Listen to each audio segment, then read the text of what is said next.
ये वाला मूवी आते ही बवाल और धमाल मचा के रख देगा। नमस्कार दोस्तों, बहुत ही बवाल और धमाल मचाने वाला बहुत बड़ा भोजपुरी मूवी आ रहा है, उसी के बारे में बताने वाले हैं।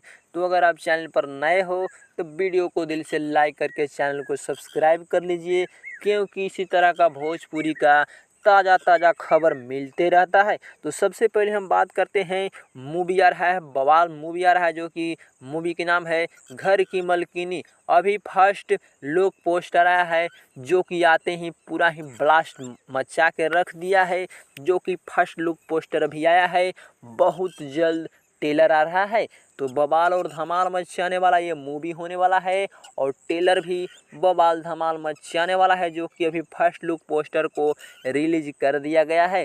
तो अगर आप इस फर्स्ट लुक पोस्टर को देखना चाहते हैं तो चलिए बी फॉर यू भोजपुरी के यूट्यूब चैनल पर देखिएगा। बवाल धमाल फर्स्ट लुक पोस्टर आया है और बहुत जल्द ट्रेलर आ रहा है, जो कि घर की मलकिनी कैसे घर के मलकिनी चलाती है घर को, देखिएगा। बवाल धमाल मूवी ट्रेलर होने वाला है।